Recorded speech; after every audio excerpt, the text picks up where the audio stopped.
Bonjour et bienvenue à toutes et à tous dans ce nouveau live, donc 8e édition des Lundis Rentables.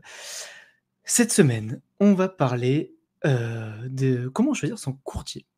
J'ai, réalisé le mail de ce matin était sur le sujet où je faisais un petit comparatif sur, Trade Republic et Scalable, donc deux comptes titres ordinaires et je me suis dit: «Bah, tant qu'à faire, on va faire un contenu sur comment gérer, comment trouver son courtier en ligne». Donc on va, je c'est un épisode live qui va être quand même assez, débutant ou de débutant à avancé.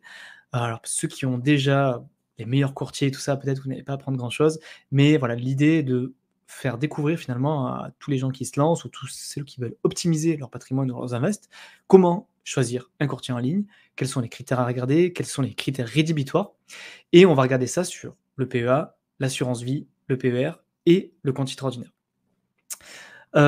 Donc déjà, bienvenue à tous pour ceux qui arrivent ou ceux qui débarquent, que ce soit sur Instagram ou sur YouTube. Déjà, est-ce que vous m'entendez? Hem, Est-ce que vous m'entendez dans le chat? Si vous pouvez me faire un petit pouce, me dire sur Insta et sur YouTube. Même si je crois que je viens à peine de lancer le live sur Insta, en fait. Sur YouTube, a priori, il y a déjà un petit peu de monde. OK, Valentin me dit impec. Donc allez, c'est parti, je vais vous partager ma mind map comme la dernière fois. Alors j'ai tenté un nouveau truc pour que sur Insta, ce soit peut-être un peu plus visible. Je me suis mis en plus petit en caméra pour que vous voyez peut-être un peu mieux ma mind map. Du coup, alors déjà, donc le problème de 90 des épargnants, c'est quoi? C'est déjà qu'ils sont déçus de leur épargne. En fait, je vois 90 des gens qui viennent me voir en mission de conseil ou même qui viennent me voir pour les formations, toujours ils me disent: «En fait, j'ai envie d'optimiser mes invests parce que on va me dire: «Ben, mes placements, ils ne performent pas». Parce que généralement, je dis vraiment le cas de 90 des épargnants et c'est pas une critique, c'est vraiment normal, c'est ce qu'on nous a inculqué ou ce qu'on croit faire bien, c'est que dès qu'on veut placer notre épargne, dès qu'on reçoit une grosse somme d'argent ou dès qu'on veut épargner mensuellement, qu'on est capable d'épargner, qu'est-ce qu'on va faire? On va aller voir, notre banque traditionnelle. Parce que, ben voilà, c'est la banque de papa, maman, c'est là qu'on a nos livrets, notre PEL, tout ça. Donc on se dit: «Bon, qui de mieux que mon banquier pour aller placer, sur l'assurance vie, Tartampion?» Et on place notre petite épargne, nos placements sur une assurance vie. Et puis, au bout d'un certain nombre d'années, la majorité des gens sont quand même assez déçus des performances. Et souvent, les gens, à tort, critiquent l'enveloppe fiscale sur laquelle on les a fait investir. Souvent, je vais entendre dire l'assurance vie, c'est pourri, ou mon PEA, c'est pourri. Mais il faut vraiment distinguer, qu'est-ce que le véhicule d'investissement dans lequel on vous fait investir et qu'est-ce qu'on vous met dedans. Parce que si vous avez une assurance vie que en fonds euros ou une assurance vie avec que des fonds d'investissement bourrés de frais ou une assurance vie bourrée de frais et bourrée de fonds d'investissement, vous maximisez vos chances d'avoir de telles couches de frais que votre performance sera directement impactée. Donc, il ne faut pas critiquer l'enveloppe en question, il faut savoir en fait qu'est-ce qu'on vous a fait mettre dedans et où est-ce qu'a été ouverte cette enveloppe. Donc, je dis ça parce que j'entends souvent la remarque de l'assurance vie c'est nul. Mais il ne faut pas se fixer sur l'assurance vie c'est nul. Non, l'assurance vie c'est un bon support en fonction des objectifs. Ça ne convient peut-être pas à tout le monde, mais pour une majorité de patrimoine, je pense qu'une assurance vie c'est vraiment un pilier important à avoir. Mais encore faut-il ouvrir une assurance vie chez un bon courtier et encore faut-il mettre les bonnes choses dedans.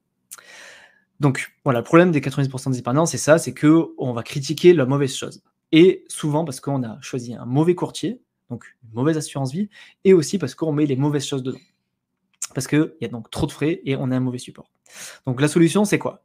La solution, c'est de choisir un bon courtier, hein, forcément, et donc de respecter son profil de risque et sa stratégie, et surtout de choisir après ses bons supports. Dans un premier temps, choisir un courtier qui va minimiser les frais et avoir une profondeur d'offre intéressante, et ensuite de mettre les bons supports à l'intérieur.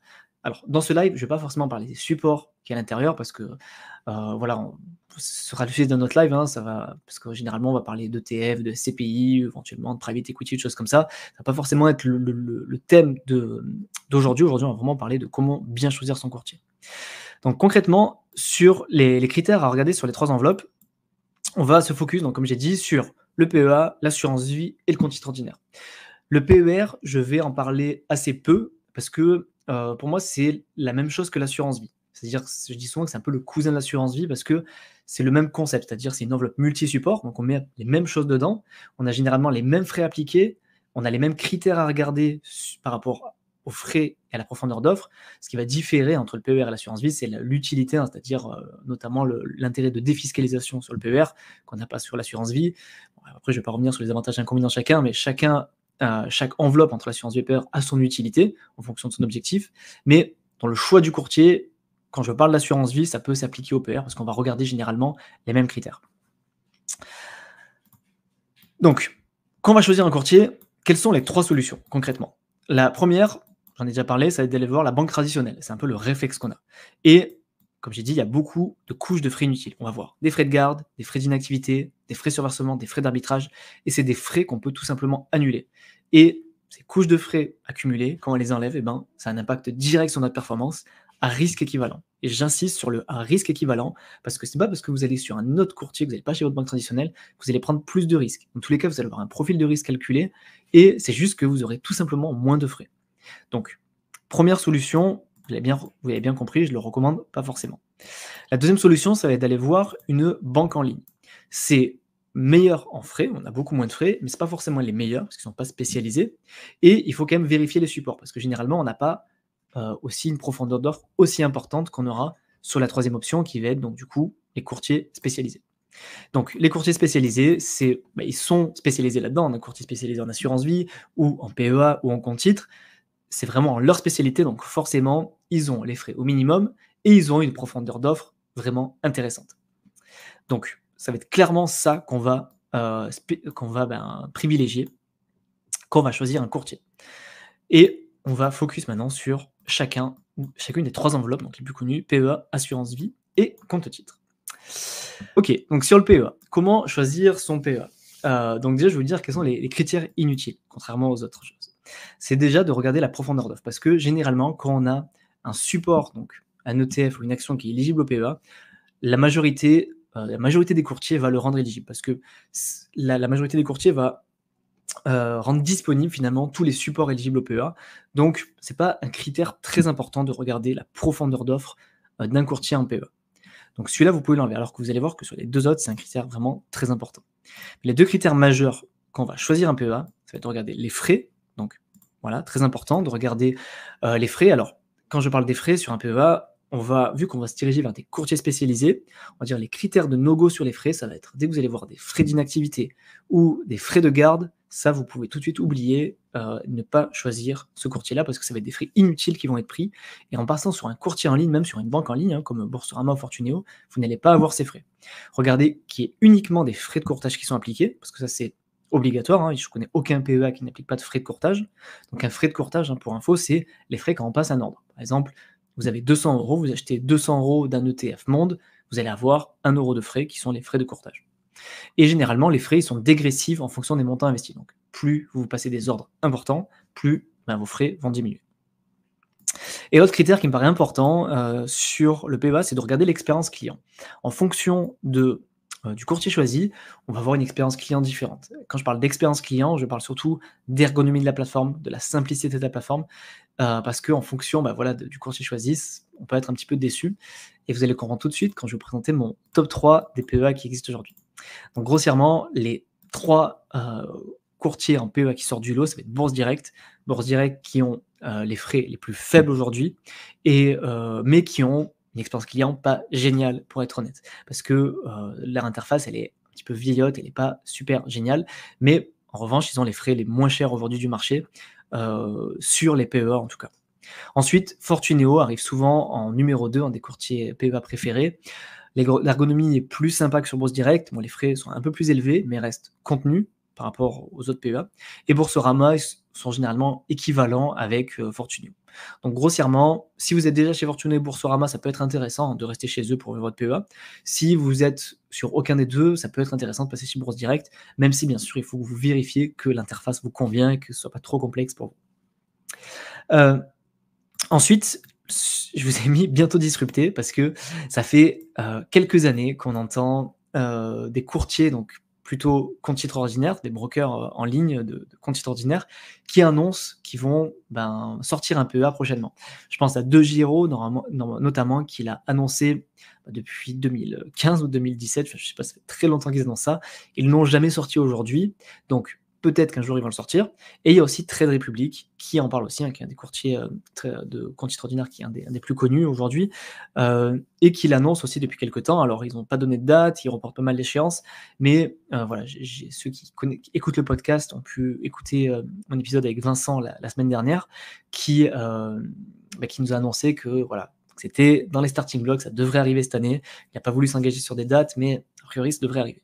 Et finalement, si un jour ça arrive chez DeGiro, Trade Republic, clairement, ils vont disrupter le marché. Parce que si Trade Republic commercialise un PEA, ça veut dire des frais, pas de frais, parce qu'on pourra faire éventuellement de l'investissement programmé. Donc ça veut dire on peut faire du DCA programmé sans aucun frais. Et pas de frais de garde, pas de frais de courtage. On pourra même faire de la fraction d'actions. Enfin bref, ce serait une énorme disruption du marché sur le PEA. Donc si ça arrive, tout ce que je vous ai présenté seront peut-être moins d'actualité par rapport à si un des courtiers un peu plus récents, un peu ces néo-brokers là, qui sont étrangers comme Trade Republic, DeGiro, s'ils arrivent sur le marché, clairement ça risque de disrupter le marché PEA et les trois que je vous ai cités risquent d'être un peu moins intéressants. N'hésitez pas à me poser des questions, bien sûr, hein, je ne m'arrête pas forcément, mais j'en profite là pour, entre le PEA et l'assurance vie, posez-moi des questions si vous en avez. Valentin qui me dit: qui décide quel actif est éligible au PEA? C'est quand même les brokers, hein, qui décident qui va être. Alors non, est-ce que j'ai mal compris ta question? Qui décide? En fait, c'est le PEA peut commercialiser uniquement des actions ou des ETF qui sont européens. Donc, en gros, savoir si une action est éligible au PEA, il faut qu'elle soit européenne, tout simplement. Donc, ça va être les actions françaises, espagnoles, enfin bref, toutes les actions européennes. Et pour les ETF, ça va être des ETF qui ont leur siège social en Europe. Par contre, attention, il y a la petite nuance, on peut avoir des ETF monde ou ETF US qui sont éligibles au PEA parce que ça va être des ETF synthétiques.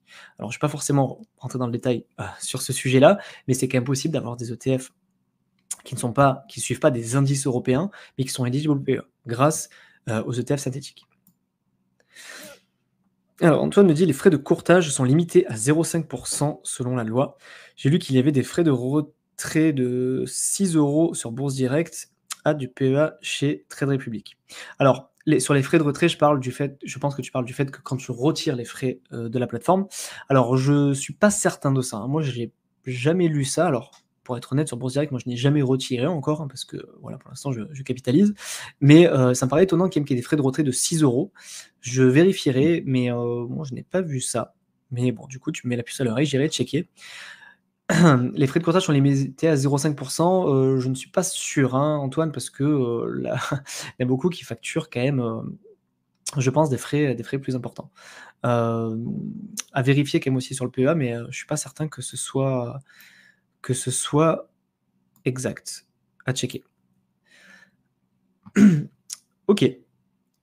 Du coup, je vais continuer avec l'assurance vie. Alors l'assurance vie, c'est un petit peu le gros sujet du choix du courtier parce que c'est là où généralement la plupart des gens sont très très déçus de leur performance parce que ils placent une certaine somme d'argent tous les mois et souvent au bout de 7-8 ans, ils se retrouvent soit en moins-value, soit à l'équilibre, soit avec une très faible plus-value, alors qu'ils se rendent compte que la bourse a fait un fois deux, ils ne se comprennent pas pourquoi les performances n'ont pas suivi. Et c'est très très généralement dû aux différentes couches de frais. Autant sur le PEA et le compte titre, on arrive à limiter les couches de frais, mais sur l'assurance vie, il y a vraiment des couches de frais, beaucoup de couches de frais qui peuvent s'accumuler. Donc, il faut être très très vigilant sur le choix du courtier. Donc, la pire erreur, c'est d'aller sur une banque traditionnelle, on en a déjà parlé, parce que c'est là où vous avez le plus de frais. Vous allez avoir des frais sur versement, des frais d'arbitrage, des frais de gestion importantes. Alors les frais de gestion, je tiens à le rappeler, c'est des frais incompressibles. Donc vous les aurez quelle que soit l'assurance vie, mais ça peut aller du simple au double en fonction des courtiers. Donc vous allez avoir tellement de couches de frais que ça va impacter votre perf et votre rendement. Donc c'est vraiment à éviter. Donc les deux critères que vous allez regarder sur le choix d'une assurance vie, ça va être donc les frais. Donc vraiment les critères de no-go, ça va être les frais sur versement, arbitrage et de sortie. Donc vérifiez bien quand vous choisissez une assurance vie qu'il n'y ait vraiment aucun de ces trois frais-là. Pas de frais sur versement, pas de frais d'arbitrage, pas de frais de sortie. Parce que vous allez avoir de très bonnes assurances vie à risque équivalent sur même sans ces frais-là. Et ensuite, en niveau de frais de gestion, l'idéal c'est d'avoir des frais de gestion en dessous, au maximum à 0,6%.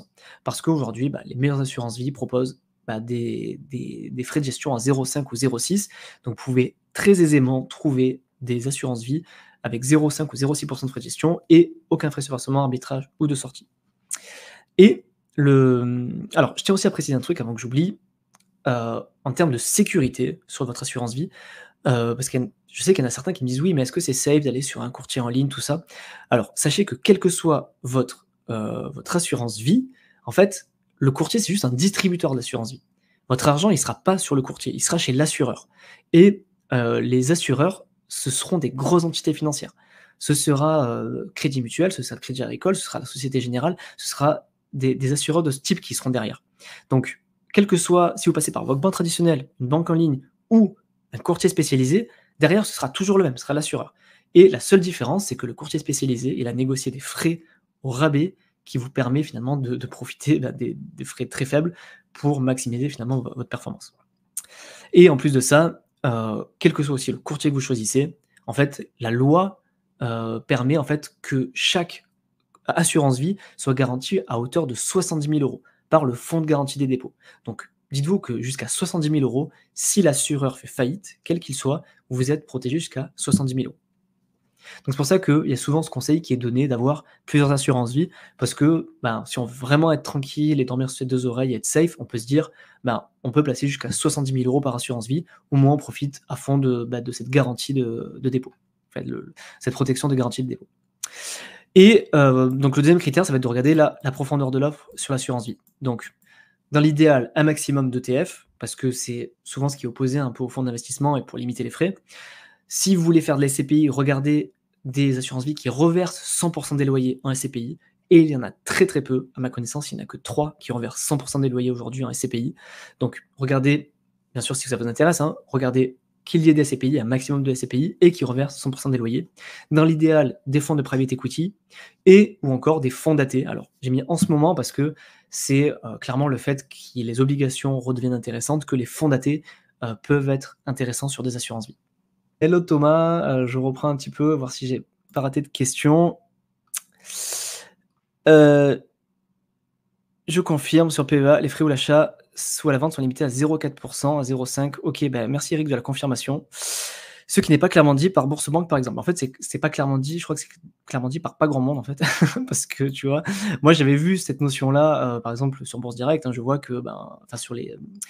Je vois qu'ils disent souvent max 0,5%, mais honnêtement, je ne savais pas que la loi l'obligeait sur tous les courtiers. Ok.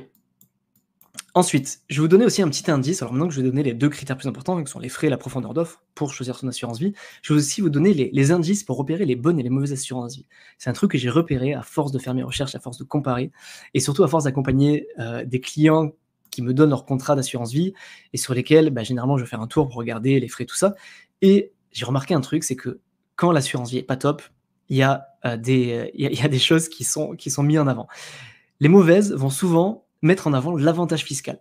Ils vont toujours mettre en avant sur leur page d'assurance vie les avantages fiscaux liés à l'assurance vie. Donc ils ne sont pas du tout liés au contrat qu'ils proposent, mais liés à l'assurance vie. Donc n'importe quelle assurance vie en fait aura, parce que l'avantage fiscal de l'assurance vie, c'est l'assurance vie, c'est la loi de l'assurance vie. Donc que vous ayez chez l'assurance vie A ou l'assurance vie B, vous aurez exactement le même avantage fiscal. Et donc du coup, les mauvaises assurances vie, généralement, ils mettent ça en avant. Ils disent investir en assurance vie pour tel avantage fiscal. Par contre, sur les frais et sur la profondeur d'offre, vous allez avoir très peu d'infos. Les frais, ils ne seront pas affichés clairement. Il va falloir aller creuser, aller poser les questions, ou alors aller chercher les petites lignes ou chercher dans les docs de l'assurance vie pour avoir des infos sur les frais. C'est clairement pas, c'est à vous de chercher l'info. Donc concrètement, pour repérer une mauvaise assurance vie, généralement, ils mettent en avant l'avantage fiscal et pas d'infos, peu d'infos sur les frais et la profondeur d'offre. Et généralement, les bonnes assurances vie, ils font un peu le contraire, c'est qu'ils mettent en avant leurs frais bas et les performances qu'ils ont, sur leur, sur leur plateforme, enfin sur leur courtier. Et aussi mettre en avant bien sûr leur profondeur d'offre, ils vont dire combien d'unités de compte il y a, s'il y a des SCPI, s'il y a des ETF, s'il y a des trackers, enfin bref, ils vont mettre en avant tout ça. Donc concrètement, le top 3, selon moi, qui ressort pour les assurances vie, alors je vais le distinguer en deux cas, en gestion libre et en gestion pilotée, parce que c'est important aussi de comprendre que la gestion pilotée, certes, ça rajoute des frais de mandat de gestion, Donc, ce qui peut être, voilà, ce qui est embêtant parce que ça rajoute une couche de frais. Mais si vraiment vous ne vous sentez pas de faire de la gestion libre ou de choisir vous-même vos supports ou que vous ne pouvez pas être accompagné pour les choisir, la gestion pilotée reste un très bon moyen. Et l'idée, c'est de vous donner aussi des assurances vie de gestion pilotée qui sont très bonnes. Enfin, du moins, qui sont alignées avec ma philosophie en tout cas. Donc en gestion libre, les 3 qui sortent du lot, ça va être les 2 de Linksea, donc Linksea Spirit 2, Linksea Avenir 2, et depuis peu, il y a Lucia Cardiff qui est distribué par assurancevie.com. Voilà, les 3, ils proposent des frais vraiment au plus bas, 0,5% de frais de gestion sur Spirit 2 et Cardiff et 0,6 sur Avenir 2. Évidemment, sur aucune des 3, pas de frais de versement, pas de frais d'arbitrage, pas de frais de sortie. Et sur Spirit 2 et Cardiff, on a des SCPI qui reversent 100% des loyers, donc très intéressant si vous voulez faire de la SCPI. Sur Avenir 2, il y a un très bon choix d'ETF, donc ça peut être plus axé ETF si vous voulez faire d'ETF sur Assurance Vie. Mais sur Spirit 2 et Cardiff, il y a aussi un très bon choix d'ETF. Il y a aussi des fonds de private equity, ce qui peut être aussi intéressant quand vous voulez en profiter de l'assurance vie pour encore plus diversifier. Et en gestion pilotée, celles qui vont sortir du lot, alors j'en ai mis 4, les 4 se valent. Ça va être tout ce qui va être Nalo, Goodvest, Ramify ou Yomoni. Ils ont à peu près le même fonctionnement, les 4, à peu près les mêmes frais. Ce qui est bien, c'est qu'ils vont vous faire investir en ETF. Contrairement à la plupart des assurances vie traditionnelles, et même celles que je vous ai présentées plus haut, celles-ci, en gestion pilotée, elles auront tendance à vous faire investir sur des fonds d'investissement. Alors que celles-ci, elles vous feront investir sur des ETF. Ce qui fait que, indirectement, vous allez profiter des frais beaucoup plus faibles qui vont être en moyenne de 0,2% au lieu de 2% pour un fonds d'investissement. Donc, la gestion pilotée sur les 3 que j'ai conseillés en gestion libre sont un peu moins chers en gestion pilotée. Enfin, le mandat de gestion est généralement à 0,2-0,3% en plus. Mais par contre, ils vont vous faire investir automatiquement en fonds d'investissement. Donc, l'un dans l'autre, c'est pas super intéressant. C'est pour ça que j'ai mis en gestion libre. Il y a ces 3-là. Par contre, en gestion pilotée, j'aurais plutôt tendance à favoriser des courtiers, alors on appelle ça des robo-advisors en fait, les Nalo, Goodvest, Ramify, Yomoni. Alors, honnêtement, j'ai pas de préférence, les 3 sont top. Enfin voilà, j'ai déjà travaillé avec les 3 en partenariat en plus, et j'ai pas de... Voilà, les 3 sont vraiment, vraiment au top. Les 4, pardon. Ok, alors, est-ce que vous avez des remarques ou des questions sur présentation des assurances vie? Alors, Mehdi, je me permets d'afficher ta question. Quelles sont les 3 assurances vie qui reversent 100% des loyers en SCPI? Merci. Bon, du coup, désolé, je l'ai dit juste après, je pense. Donc, tu as Linksea Spirit 2, tu as Lucia Cardiff, et tu as aussi une assurance vie qui est distribuée par Swiss Life de mémoire, qui s'appelle Evolution Vie. Non, par placement direct, pardon, qui s'appelle Evolution Vie et qui reverse 100% des loyers. Eric qui me dit, tu as parlé du fonds euro en assurance vie, c'est aussi un critère bonus ou un pourcentage du C. Alors, oui, enfin, je suis un peu partagé là-dessus sur le critère du fonds euro. Enfin, je sais que certains aiment beaucoup regarder la performance du fonds euro, mais bon, j'en ai déjà parlé sur les lives précédents, ça dépend indirectement des taux d'intérêt et comment dire, à part si vous êtes vraiment sur un profil très prudent et que vous avez beaucoup de capital, effectivement, la performance du fonds euro va être intéressante. Mais généralement, quand on investit sur assurance vie sur le long terme, on va essayer de dynamiser un peu et mettre des unités de compte. Mais si tu es dans ce cas, Eric, c'est-à-dire un profil plutôt prudent, donc avoir du fonds euro, enfin beaucoup de fonds euros, effectivement, regarder le critère fonds euro est quand même intéressant. Et il faut regarder parmi les meilleurs fonds euros. Et clairement, dans les 3 que je vous ai cités, font partie des meilleurs fonds euros aujourd'hui qui existent. Alors, petite guillemets faite, hors fonds euros qui sont lancés cette année, je pense notamment à Quorum qui a lancé un fonds euro cette année qui performe à plus de 4%, parce que forcément, ils ont lancé leur fonds euro au moment où les obligations ont remonté, donc ils profitent des nouvelles obligations émises avec des taux intéressants, donc forcément, leur fonds euro est plus important. Par contre, si un jour les taux rebaissent, sur le long terme, je pense, devraient s'aligner quand même sur le marché. Mais voilà, les 3 que j'ai cités en gestion libre, en tout cas, proposent parmi les meilleurs fonds euros. Parmi les meilleurs fonds euros. Après, tu parles aussi d'un critère de bonus suivant pourcentage d'unités de compte. Alors, Ça, c'est plus trop d'actualité, hein. Ça l'a été pendant un moment, parce que les fonds euros rapportaient tellement plus rien qu'ils ont ils ont poussé un petit peu les épargnants à les envoyer vers, les unités de compte. Mais, maintenant, je le vois beaucoup moins. Quand je vais sur les assurances vie, je vois beaucoup moins de bonus liés à comment dire? En pourcentage d'unités de compte. Alors, il y a encore Lucia Cardiff, je sais qu'il le propose, mais sur Nexia, en tout cas, je l'ai pas beaucoup vu. On va passer au compte titres. Alors, sur le compte titre, il y a un peu plus de critères à regarder.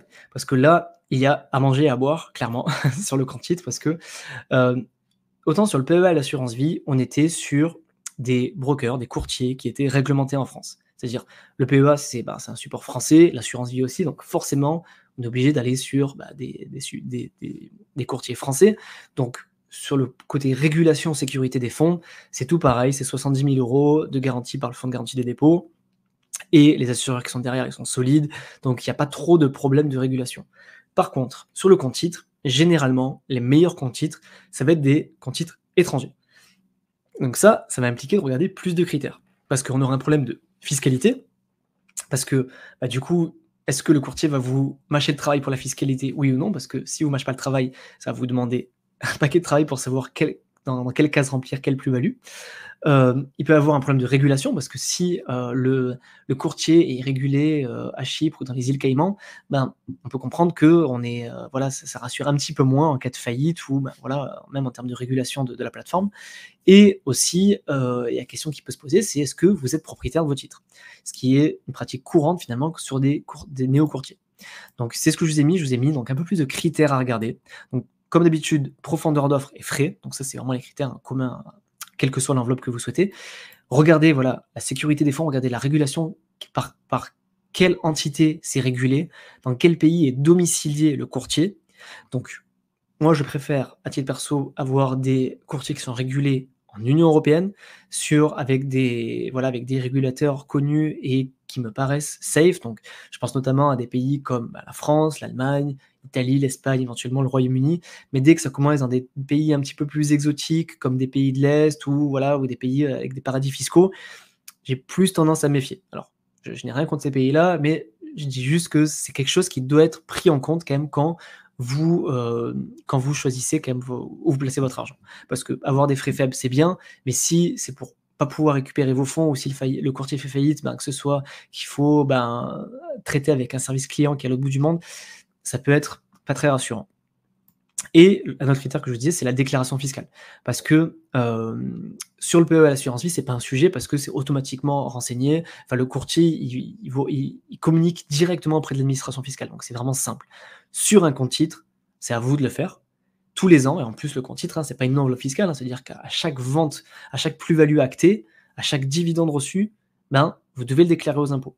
Et ça peut vraiment vite devenir un casse-tête.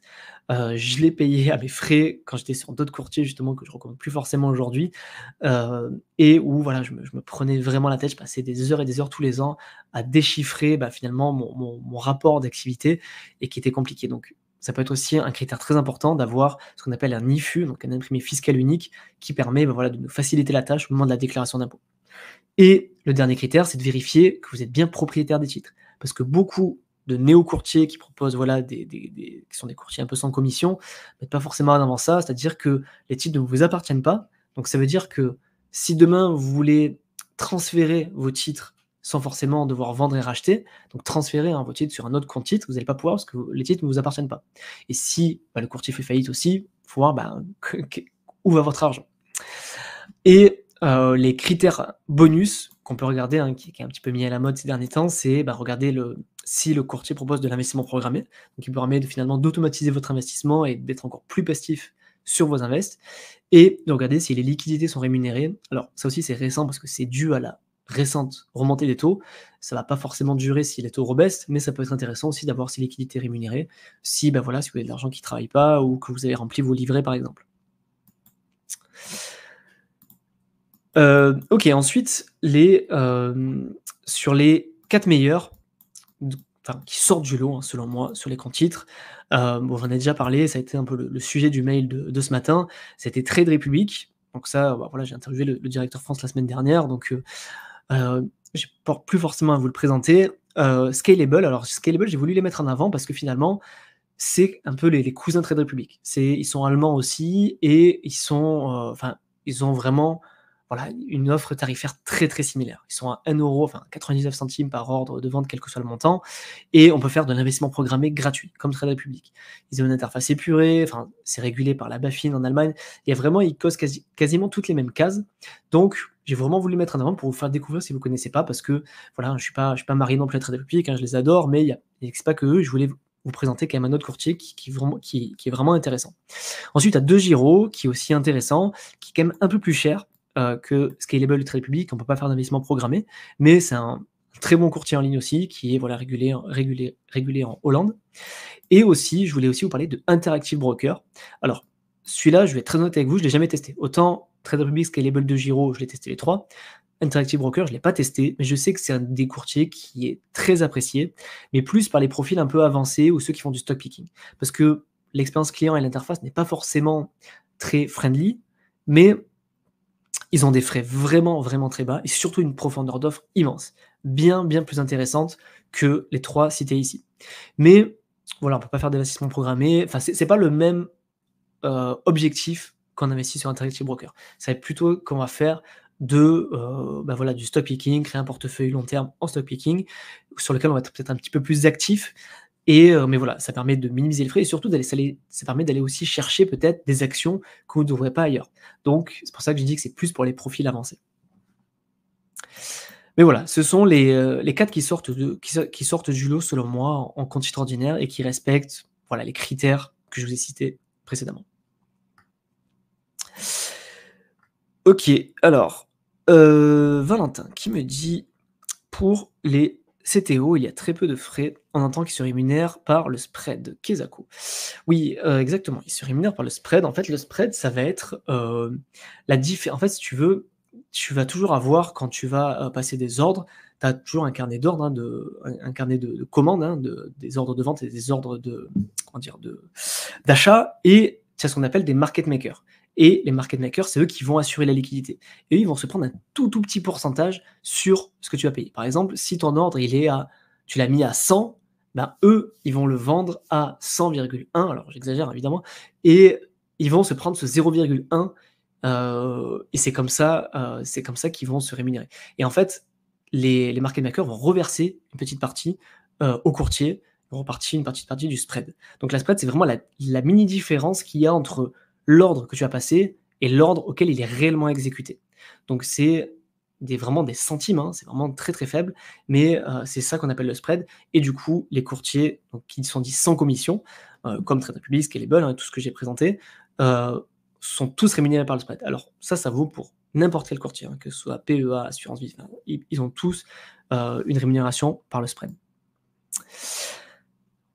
Ensuite, Romain me dit, est-ce que Trade Republic délivre un IFU envoyé aux impôts? Alors oui, Trade Republic délivre un IFU, donc un imprimé fiscal unique, et c'est d'ailleurs les seuls à ma connaissance qui le fournissent en courtier étranger.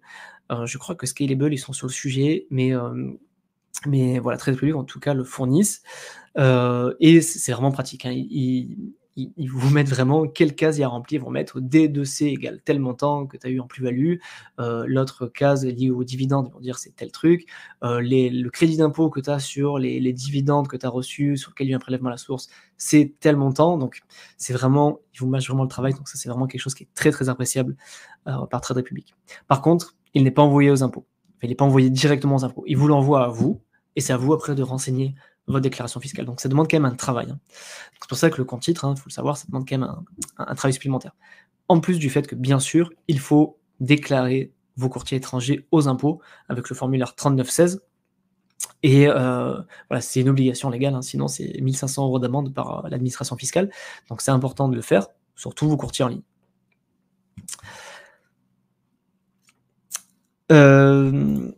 Ok, bah écoutez, on arrive pas loin de la fin. Est-ce que vous avez des questions sur n'importe quel sujet, que ce soit le PEA, l'assurance vie, le compte titre, les impôts, ce que vous voulez? Damien qui me dit la solution, c'est de choisir investir simple. Ben oui, c'est la meilleure solution, bien sûr.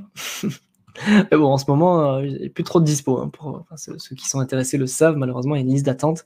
Je ne peux pour l'instant plus accompagner grand monde parce que sinon je vais faire un burn-out parce que je n'arrive plus à tenir la cadence. Hem, OK. Bon, ben, écoutez, on va finir plus tôt que prévu aujourd'hui. Alors n'hésitez pas, hein, je vais encore attendre quelques instants, voir si, vous avez des questions. Hem, alors ouais, pour info aussi, ceux qui sont inscrits au mail du lundi ont pu le voir, hein, j'ai rédigé un nouvel article de blog, qui est un comparatif entre Trade Public et Scalable. Je vais d'ailleurs vous le partager, alors je pense pas que vous allez le voir ici. Hem, je vais le partager, attendez, je vais changer de fenêtre, comme ça je vais vous montrer un petit peu pour terminer là, ce super article que j'ai rédigé, alors qui m'a pris quand même pas mal de temps. Alors je vérifie que vous le voyez bien, ouais, a priori c'est bon. Donc j'ai vraiment fait un article complet. En fait, ce que j'ai fait, c'est que, j'ai ouvert un compte Scalable, hein, j'ai vraiment joué le jeu à fond. J'ai ouvert un compte Scalable, comme ça je pouvais vraiment, bah, voilà, comparer avec Trade Republic. Donc j'ai vraiment fait voilà, un comparatif sur, bah, voilà, la plupart des critères qui me paraissent les plus intéressants, la sécurisation des fonds, les frais, la profondeur de l'offre, la fiscalité, l'expérience client, le service client, les liquidités rémunérées, l'investissement programmé, la propriété de titres. Et pour ceux qui ont vraiment la flemme, j'ai même fait un tableau ici, qui récapitule absolument tout, bah, voilà, pour que vous puissiez faire votre choix si jamais vous hésitez. Et si vous êtes encore plus flemmard, j'ai même fait des comparatifs de frais, un tableau de comparatifs de frais, hein, qui rentre vraiment dans le détail parce que Scalable, il propose 3 offres en fait, comme ça vous permet de comparer entre les 2. Et hem et j'ai même fait ensuite un tableau qui compare les DCA parce qu'en fait, le DCA de Scalable est un peu plus poussé. Alors, on a une fréquence d'investissement un peu plus faible, hein, le minimum c'est mensuel et ça peut monter jusqu'à annuel. Par contre, ce qui est intéressant, c'est qu'on peut avoir, plus de jours d'exécution, plus de choix de jours d'exécution. Alors que sur Trade Republic, on peut choisir quoi? Le 2 ou le 16 du mois. Sur Scalable, on peut choisir le 1er, le 4, le 7, le 10, le 13, le 16, enfin bref. On a un peu plus de choix et en plus, il propose un truc assez intéressant, je trouve, c'est qu'il propose d'ajuster le DCA sur l'inflation. Donc en fonction de l'inflation, vous allez avoir votre investissement programmé qui va augmenter. Et je trouve ça assez intéressant. Hem et voilà, et si vous voulez aller plus loin, vous avez ici j'ai carrément fait un truc vraiment pour les flemmards, pour ceux qui n'ont pas le temps. Hop, vous avez tous les critères avec des petites étoiles, comme ça vous voyez ce qui ressort du lot. En fonction des critères qui sont plus importants pour vous entre sécurisation des fonds, frais, profondeur d'offre, déclaration fiscale, expérience client, tout ça. Je tiens à préciser, hein, que cet épisode, enfin ce live n'est pas sponsorisé par Trade Republic ni par Scalable, mais que j'ai des liens affiliés, hein, je vous le cache pas. Ils sont ici, ils sont sur mon site, hein, si ça vous intéresse. Vous pouvez, cliquer sur un des 2 boutons, Trade Republic ou Scalable.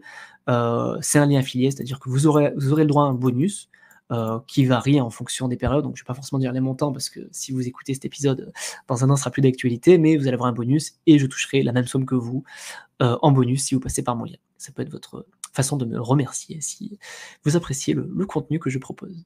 Du coup, je vois Valentin qui me dit: «Un peu hors sujet, des nouvelles ETF crypto sont-ils présents à terme sur les assurances vie, PEA, CTO?» Très bonne question. Alors, les ETF cryptos ont été validés, hein, ça y est, c'était le mercredi 10, hein, c'était annoncé, puis ça a été tenu. Alors sachant qu'il y a eu un gros sketch, hein, parce qu'il y a eu le président de la SEC a été trollé et il y a une fausse annonce qui a été faite la veille, mais bref. C'est officiel, hein, il y a eu 11 ETF Bitcoin qui ont été acceptés, donc ça, c'est fait. Par contre, c'était fait aux US. C'est-à-dire qu'aux US, ça va arriver doucement et le temps que ça arrive chez nous, ça va prendre un petit peu de temps. Donc, à terme, je pense que ça va être présent sur assurance vie. Alors PEA, peut-être pas. Je pense que ça va prendre encore plus de temps. Je pense que dans l'ordre, ça va être présent sur les comptes titres en priorité parce que, bah, voilà, c'est l'enveloppe la plus flexible, il y a pas d'avantage fiscal, tout ça. Donc je pense qu'en priorité, ça va être dispo sur le compte titre. Je pense qu'en second, ce sera assurance vie et ensuite PEA. Mais assurance vie PEA, je les mets dans le même seau. Ça arrivera, je pense, dans un second temps. Mais je pense que sur le compte titre, ça devrait arriver. Alors honnêtement, je n'ai aucune idée des dates ni quand, mais je pense que sur les brokers en ligne du style Trade Republic, Scalable, Interactive Broker, tout ça, ça devrait arriver quand même incessamment sous peu. Ensuite, il y a Pauline qui me dit: «Concernant le PEA, tant que l'on n'a pas acté de plus-value, il n'y a aucune déclaration fiscale à faire, c'est bien ça?» Alors, ça dépend en fait dans quel sens tu parles de plus-value. Parce que si tu actes ta plus-value, mais que ça reste dans ton PEA, tu as acté ta plus-value, mais tu n'as aucune déclaration fiscale à faire. C'est vraiment tout l'intérêt du PEA et de l'assurance vie, c'est pour ça qu'on appelle ça une enveloppe capitalisante, c'est que tu peux faire ce que tu veux, des achats, des ventes, des plus-values, des moins-values, ce que tu veux, mais tant que ça reste dans l'enveloppe, c'est-à-dire que tu achètes ton action 100 €, tu la revends à 130 €, tes 130 €, ils restent sur ton PEA, donc sur ton compte de liquidité, tu n'as aucun impôt, aucun transfert fiscal et aucune déclaration fiscale à faire. C'est uniquement le jour où tu sors de l'argent que là, du coup, ton courtier va te calculer quelle est, par rapport à la part que tu sors, quelle est ta part de plus-value, et ça, ce sera déclaré aux impôts. Donc, rassure-toi, tu n'as rien à faire, et tant que tu sors pas de l'argent du PEA, tu n'as aucune déclaration fiscale à faire. OK, est-ce qu'il y a d'autres questions qui vous vient sur Insta, sur YouTube?